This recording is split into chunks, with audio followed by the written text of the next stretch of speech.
¿Qué tal? ¿Cómo están? Buenos días, bienvenidos. Seguimos con la transmisión especial El Poder en tus Manos, Elecciones Generales 2021 a través de RPP Noticias, nuestra multiplataforma. Estamos en radio, televisión, web, redes sociales, para llevarnos a ustedes la mejor información de la jornada y de todo lo que viene ocurriendo el día de hoy. Así que vamos a conversar en esta parte con Rayi Borham, quien es científico computacional e investigador de Open COVID Perú. Gracias por acompañarnos. ¿Cómo estás?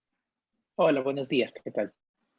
Sería importante comenzar dándole un panorama a las personas que nos están acompañando respecto al avance de la COVID-19 en nuestro país. Ayer el MINSA reportaba una cifra de 384 fallecidos sobre el reporte que hace el Ministerio de Salud de esta enfermedad. ¿Cuál es la información, la data que ustedes manejan desde Open COVID? Claro, existen diferentes maneras de medir esos números de muertes diarias. Nosotros en Open COVID preferimos utilizar el registro de SINADEF, el registro de defunciones, y los comparamos con años anteriores. ¿Por qué hacemos eso? Porque el otro registro de los números oficiales de MINSA requieren tener una investigación y una confirmación que una persona tenía COVID. Y lamentablemente, como sabemos, en el Perú no hacemos suficientes pruebas moleculares, no hacemos digamos, un seguimiento a todos los casos de defunciones y siempre el número es mucho más bajo. Si nosotros miramos los números de SINADEF al 8 de abril, siempre es unos días antes con los registros de defunciones, tenemos 1.104.6 muertes diarias, donde normalmente en un año prepandemia el número es alrededor de 319. Eso significa que estamos hablando de unas 785 muertes diarias, que es mucho más grande que el número oficial del MINSA, ¿no? Esto lo que hace es que cuando miramos todos diariamente desde que empezó la pandemia, no estamos hablando de 54.669 muertes, como es la que dice el MINSA hasta el 10 de abril, sino estamos hablando de 150.100 muertes hasta el 10 de abril, ¿no? Según el registro de SINADEF. ¿Y qué significa esto en términos estadísticos? ¿Estamos en el peor momento de la segunda ola? ¿La curva sigue en ascenso? ¿Cómo ven ustedes la tendencia? Sí, hay tres puntos específicos de esta segunda ola, ¿no? El punto más bajo de la segunda ola fue alrededor del primero, 29 de noviembre, ¿no? Primero de diciembre. El 29 de noviembre estábamos en alrededor de 364 muertes diarias. Después de eso hemos tenido una subida por toda la Navidad, por todo lo de Año Nuevo, hasta el 19 de febrero, con 1.084 muertes diarias, y de ahí hubo una tendencia en descenso, ¿no? Desde esa fecha hasta el 14 de marzo, con 1.026 muertes diarias. Desde el 14 de marzo tenemos una tendencia de subida. Y esa tendencia de subida estamos hasta el 8 de abril, estamos en 1.104.6 muertes diarias. Digo 0.6 porque estamos haciendo un cálculo estadístico, que es el punto más alto de toda la pandemia, lamentablemente, ¿no? Y todavía estamos con una tendencia ligera de subida. No es la misma tendencia de subida que tuvimos en diciembre, pero sí es una tendencia en aumento. De acuerdo. Y bueno, sin ser tan especulativos, pero el día de hoy en esta jornada electoral se están registrando aglomeraciones en algunos locales de votación, principalmente porque las mesas de votación no han sido instaladas a tiempo, algo que podríamos ver reflejado en incremento de contagios hacia las próximas semanas. Sí, lamentablemente, como lo estaba mencionando un poco más temprano, hay dos maneras de saber cuál va a ser el resultado de las interacciones que tenemos hoy día, ¿no? Durante las elecciones. Uno es haciendo pruebas moleculares. Básicamente ya sabrías qué es lo que estaría pasando 3 días, ¿no? desde este día. Pero como ya sabemos que no estamos haciendo eso, la otra manera es mirando registros de funciones. El registro de funciones no te va a decir no va a reflejar lo que está pasando ahora, mañana, ni pasado mañana, ni siquiera en una semana. Lo va a reflejar en 2 semanas, ¿no? ¿Por qué? Porque existe un periodo donde la gente se infectaría ahora, desarrolla síntomas, y lamentablemente algunos fallecen, ¿no? Y esas personas que lamentablemente fallecerían en esos casos son las que aparecerían en el registro de funciones. No vamos a saberlo hasta dentro de 16, 17 días, a menos que hagamos una campaña fuerte de pruebas moleculares esta semana, que lo dudo, ¿no? Y justamente cómo ha venido ese tema respecto a las pruebas, porque ustedes han insistido muchísimo desde que comenzó la pandemia en incrementar las pruebas moleculares, en hacerlas mucho más recurrentes, en hacer un rastreo también de contagios. ¿Cómo estamos hoy?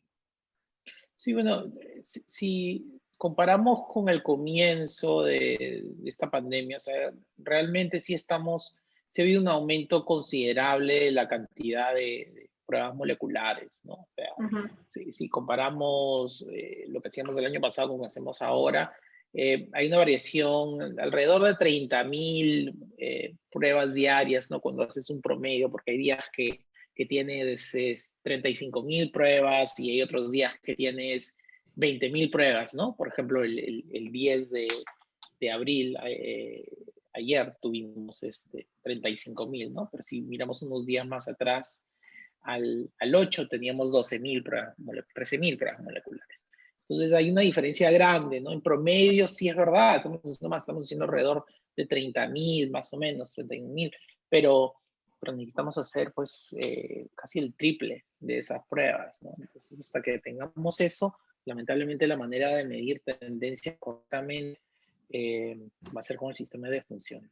De acuerdo. Ha habido un incremento, pero no es todavía el óptimo, como pasa también con las plantas de oxígeno, como pasa también con las camas UCI. Hemos incrementado respecto al inicio de la pandemia, pero seguimos todavía muy por detrás de lo que requiere la población. Rayi, esta semana hemos discutido mucho respecto a este informe del medio británico The Financial Times, respecto a que nos cataloga como el país que ha manejado la pandemia de la peor manera. Estamos encabezando lamentablemente este ranking. ¿Qué implica esto? ¿Por qué hemos manejado tan mal la pandemia? Sí, eso está basado en el registro de SINADEF. O sea, yo me acuerdo la primera vez que anuncié eso, creo que fue en agosto, antes de eso, eh, o julio, no me acuerdo, por ahí más o menos el año pasado, y hubo un ataque fuerte que recibí simplemente por hacer esos cálculos con el SINADEF. Desde esas fechas hemos estado en Open COVID traqueando esos números, ¿no? Entonces no hay sorpresa, es un número o sea, de nuevo, es la diferencia de mirar, digamos, lo que dice el MINSA con lo que dice el SINADEF, ¿no? Entonces, si tú calculas esas muertes por cada 100.000 habitantes, utilizando el número de MINSA 54.669, es muy distinto que si es 150.100, es el triple, ¿no? Son 3 veces más. Y ese es el número que nos pone en ese ranking. Lo que hace el Financial Times es que en vez de mirar esas cifras oficiales, en el caso de Perú, que es 54.669, que son las que al final guían al World Health Organization, ¿no? Al WHO, llegan a ellos directamente. Cada país hace lo mismo. En vez de hacer eso, Financial Times lo que hace es mira el equivalente al SINADEF en cada país. ¿Para qué? Para tener una idea, digamos, más precisa de lo que está pasando. Acuérdate que el SINADEF y el equivalente de otros países no necesita tener un plan de pruebas moleculares, es simplemente estás comparando años sin pandemia con años con pandemia, ¿no? Entonces, no hay como un sesgo o una variación dependiendo de qué tan distinto es el plan de pruebas moleculares de cada país. Y es un trabajo arduo, ¿no? Porque tienes que cada país tiene un sistema de funciones distinto, no es como algo estandarizado que miras de la OMS directamente y puedes sacar los números que todos están reportando, sino es el número de subregistro. Y eso causa a veces controversia con personas, ¿no? Hay gente que no le gusta aceptar malas noticias, pero es lo que dicen los números, ¿no? De acuerdo. Y lo que dicen los números además es la consecuencia de un mal manejo de la pandemia, las pocas pruebas que ya nos comentas, todavía no se llega a las cifras óptimas, la falta de recursos también, falta de camas, falta de oxígeno, por poner el caso Pero de... te voy a dar otro ejemplo que tal vez va a ser un poquito controversial, pero a ver, lo que sucede hoy día, ¿no?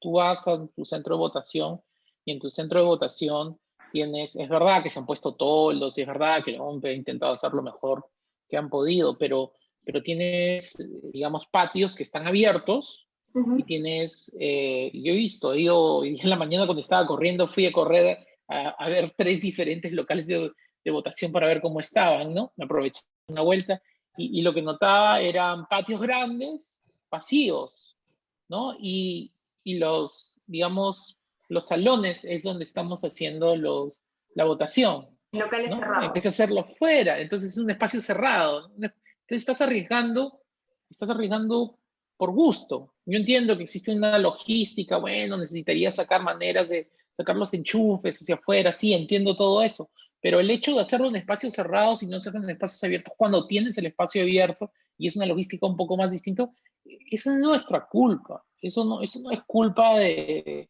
sistema precario, de salud, que sí lo Ujú. tenemos, que es otra discusión distinta, pero es nuestra culpa que estamos eligiendo en espacios cerrados y vamos a pagar la consecuencia por eso. De acuerdo, y te pongo un ejemplo más también. Las aglomeraciones que se registran en los exteriores de los locales de votación es porque uno mismo no guarda el Claro. distanciamiento con la persona que está delante o detrás. O sea, también ya depende de uno, ya no se trata de, oye, no hay autoridades, no hay fiscalización, pero a ver, guarda tú también la distancia, sepárate de la persona que está a tu costado.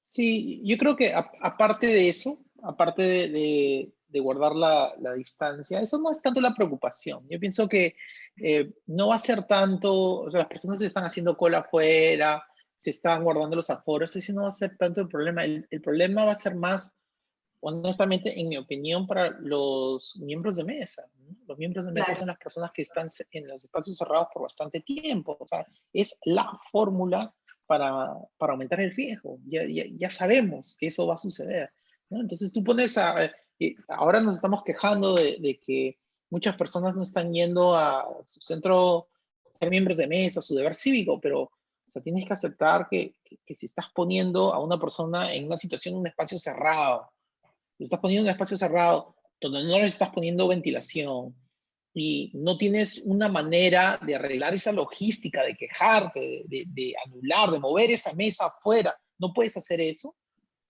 casi los estás tratando como carne de cañón, ¿no? Y que Y en está algún mal. momento, claro, se va a tener que sacar la mascarilla para tomar un poco de agua, para comer algo, porque son 12 horas, ¿no? O Son sea, 12 horas y no todos están usando el kit, no todos tienen KN95, si no son las otras, entonces doble máscara. Es problemático y es muy probable que veamos los resultados en 2 semanas, ¿no? Entonces, por ejemplo, allí nosotros tenemos ya un porcentaje de la población que ya está vacunada, ¿no? Tenemos sí. gente no vacunada o sea, gente vacunada, gente no vacunada. Se debió haber considerado qué podríamos haber hecho con eso, ¿no? O sea, un intercambio de, de, de personas que... Hay gente que quiere hacer su deber cívico, ¿no? Y se Y pudo haber considerado vacunar a los miembros de mesa, ¿no? Sobre todo por esta exposición que bien has escrito.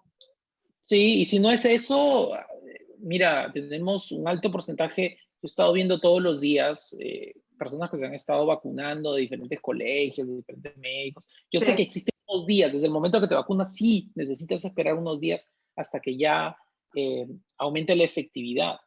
Pero tenemos gente, inclusive un shot de Pfizer por un tiempo largo ya te da una protección y a diferencia de no tener nada, yo pienso que sí existe gente que hubiese querido hacer eso, ¿no? No sé, por ejemplo, eso sí lo veo como un tema de nosotros, de cómo nos estamos organizando y es algo que podemos darle solución para la segunda vuelta, Ujú. ¿no? Y la pregunta es si lo vamos a hacer o vamos a cometer el mismo error que estamos cometiendo hoy día. ¿Qué más se tendría que ajustar? ¿Algo más respecto a la jornada electoral, pensando justamente en la segunda vuelta de lo que has podido ver? Claro, el resto, por lo menos el resto se ve bien, ¿no? O sea, al Ujú. final han aumentado los tiempos que tiene sentido, la gente en las colas están. Más eh, locales. entonces, ha habido una organización para eso. Yo creo que ese Ujú. pedazo sí está bien hecho. El pedazo que preocupa es, por ejemplo, en las mesas donde no hay, no sea, simplemente no ha ido nadie. Y yo entiendo por qué hay mucha gente que no ha ido. Eh, pero otras personas voluntarios, yo estaba llamando, por ejemplo, para ser voluntario para ir a la mesa, ya colgando de acá me van a aceptar o no, pero hay reglas que te dicen donde solo puedes ser voluntario para tu lugar de votación en tu mesa. Sí. Y si no, y si el colegio de costado no tiene las mesas instaladas y quiere ser voluntario, hay gente que lo está pidiendo y no hemos previsto esa situación. Entonces, Fíjate que sí, se lo consultamos, de hecho, hoy a una representante de la OMP esta mañana, porque habían personas escribiendo y llamando a la radio diciendo, me gustaría ofrecerme, he acompañado a mi abuelita, la mesa no es instalada y quisiera quedarme. No es mi mesa, pero no me deja. Y efectivamente, eso es exactamente. lo que tal vez no se pensó, sobre todo teniendo en cuenta que el primer horario de votación estaba destinado para población vulnerable y son hoy los que más se están viendo afectados.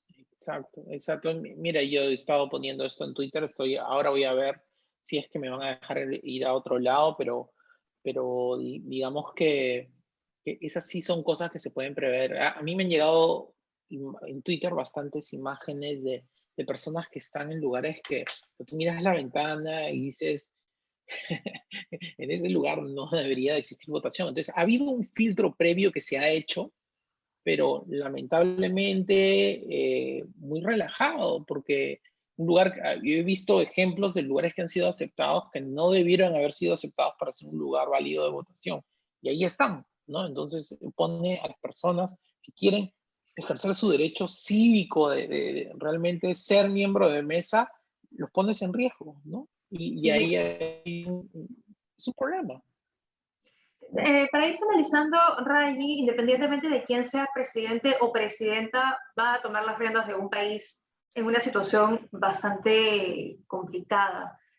¿Cuáles son los retos que tú ves desde justamente el combate a la pandemia? Los países que se están reactivando económicamente son los que están vacunados. Uh El -huh. resto, o sea, todo depende de eso. Y en verdad es tan simple como eso. Entonces podemos agarrar, hacer distanciamiento social, lavarnos las manos, todo eso. Tenemos que hacer eso. Ojo, ¿ah? No de que estás vacunado ya dejas de hacer esas cosas. No, al revés. Sí, tienes ejemplos como los de Israel, donde vacunan a todos y los meten en cuarentena para darle la doble matada al virus, ¿no? En nuestro caso, no tenemos que estar, digamos, tenemos que entender que sin tener un porcentaje alto de gente vacunada, sea lo que sea, entre quien entre, si no estamos vacunados, no hay reactivación económica, ¿no? Tiene que estar así de claro. Muy bien. Un gusto, como siempre, conversar contigo. Mucha suerte en tu jornada electoral. Listo. Gracias, que vaya bien. Gracias. Nos reencontramos y quédense en la programación de RPP, Elecciones Generales 2021.